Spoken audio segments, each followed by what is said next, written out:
চাঁদাবাজরাই কি আসলে চাঁদা নিতে চায়, নাকি এখানে অনেক মানুষ আছে যারা আসলে চাঁদা দিতে চায়? আচ্ছা, প্রশ্নটা কেন এইভাবে করলাম, কারণ হলো রিসেন্ট আমার যে অবজারভেশন সবসময় ছিল, বাট রিসেন্ট যেটা আমি দেখলাম যে আসলে চাঁদাবাজিটা কেন ওরা সুযোগ নিতে পারতেছে স্টিল এইভাবে আপনার ঢালাও করে প্রমোট করার পরে, এইরকম আপনার জালিমের কাছ থেকে আমরা মুক্ত হওয়ার পরেও কেন মানুষ শিখতেছে না বা বুঝতেছে না যে চাঁদা নিলে কনসিকুয়েন্স কি হতে পারে।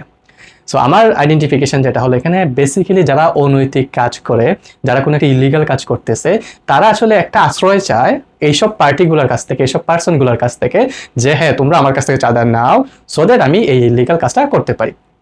উদাহরণস্বরূপ যেটা হতে পারে, ধরুন সাপোজ যে গাড়ির রেজিস্ট্রেশন নাই বা যে গাড়ির ফিটনেস নাই, এই গাড়িটা রাস্তায় চলবে কিভাবে?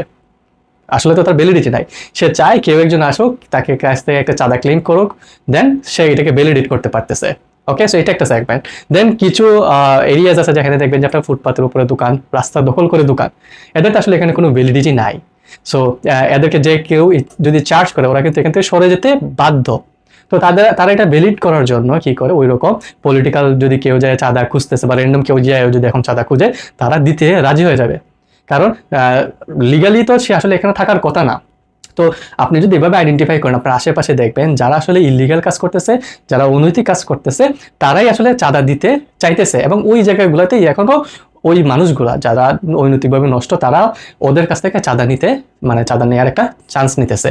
ওকে, সো এই কারণেই আমরা মানে একদম সাডেন মোমেন্টে আমরা কিন্তু এই চাঁদার কিসের থেকে, কালচার থেকে বের হইতে পারতেছি না। সিমিলারলি আপনারা এটা ঘুষের সাথে রিলেট করলেও পাবেন। ঘুষ আসলে কে দিতে চায়?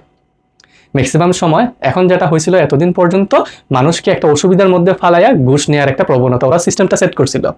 বাট এখন যদি এই সিস্টেমটা ঠিকও হয়ে যায়, কিছু মানুষ আপনার চান্স নেবে ঘুষ দেওয়ার। ওরা কারা?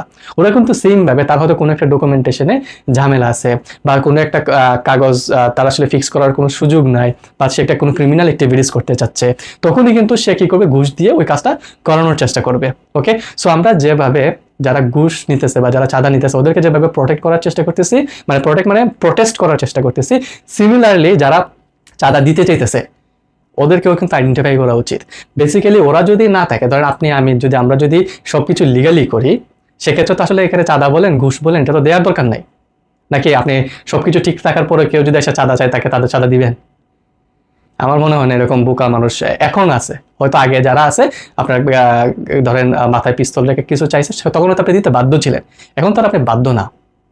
ওকে, সো মনে করেন যারা কোনো একটা কারণে ইনকমপ্লিট ডকুমেন্টের জন্য আগে দিছিলেন, আপনারা চেষ্টা করেন যে আসলে কাজগুলো নিজে করার। এখানে আরেকটা ইম্পর্টেন্ট পয়েন্ট মাথায় আসছে, সেটা হলো ধরেন আসলে অফিসিয়াল প্রসেসের মধ্যে এখন ঘুষ আর চাঁদা অফ হয়ে গেছে, বাট আপনি সারা জীবন মধ্যস্থতাকারীর কাছ থেকে বা মাধ্যমে কাজ নিয়ে অভ্যস্ত। সেক্ষেত্রে অফিসার হয়তো চার্জ করতেছে না, বাট আপনার যে মধ্যস্থতাকারীর মাধ্যমে কাজটা করাচ্ছেন, সে কিন্তু স্টিল আপনার কাছ থেকে একটা অফিস খরচ, মানে যেটা আসলে শুদ্ধ ভাষা বা আমরা যেটা বলি যে একটু অপটিমিস্টিক বা পজিটিভ ওয়েতে যেটা ঘুষকে যেটা বলা হয় অফিস খরচ বলা হয়, এভাবে করে কিন্তু আপনার কাছ থেকে একটা এডিশনাল চার্জ নিতে পারে। আপনি যদি এটা কোয়েশ্চেন না করেন বা আপনি যদি এগুলাকে স্টপ না করেন, তাহলে কিন্তু কন্টিনিউ হবে। আসলে হয়তো ফাইনালি অফিসিয়াল কোনো জায়গায় হয়তো কেউ নিতে পারতেছে না, বাট মাঝখানে যে মধ্যস্থতাকারী করতেছিল সে কিন্তু নিতেছে। সো আমরা আসলে নিজেদেরকে সেলফ এডুকেট করা উচিত, কাজগুলো নিজে করার চেষ্টা করা উচিত, প্রসেস মেনটেন করা উচিত, ডকুমেন্টেশন প্রপারলি রাখা উচিত, তাহলেই দেখবেন যে আপনার এগুলোর দরকার হবে না। ওকে, সো আমার এইটাই আজকে মেসেজ দেওয়ার চেষ্টা করতেছি এখানে, যে আমরা যদি নিজেদেরকে কারেকশনটা করে ফেলি, যে আগে কী কারণে আমরা ঘুষ দেওয়া লাগতো, আগে কী কারণে আমার চাঁদা দেওয়া লাগতো, ওইগুলো যদি আমরা নিজেরা ফিক্স করে ফেলি, আপনি 2 মাস 4 মাস এরপরে দেখেন, বিশেষ করে একটা বছরের সাইকেল কমপ্লিট হয়ে গেলেই আপনার ম্যাক্সিমাম জিনিস আপনি স্টপ করে ফেলতে পারবেন। ওকে, কারণ হলো একটা বছরের মধ্যে আপনার রিনিউয়ালের ম্যাক্সিমাম জিনিস আপনার অ্যাটেন্ড করা লাগবে। যদি এই কাজটা আপনি নিজে করেন, তাহলে তো আপনার প্রবলেম, মানে সব প্রসেস আপনি নিজে জেনে ফেলবেন, এরপরে থেকে আর কাউকে মধ্যস্থতাকারীর দরকার হবে না। আমরা কিন্তু ওই জাতিতে পরিণত হয়ে গেছিলাম যেখানে একটা নর্মাল ফর্ম ফিল আপ করতে গেলেও আমরা কেউ একজনের খুঁজি যে ভাই আমার ফর্মটা ফিল আপ করে দাও।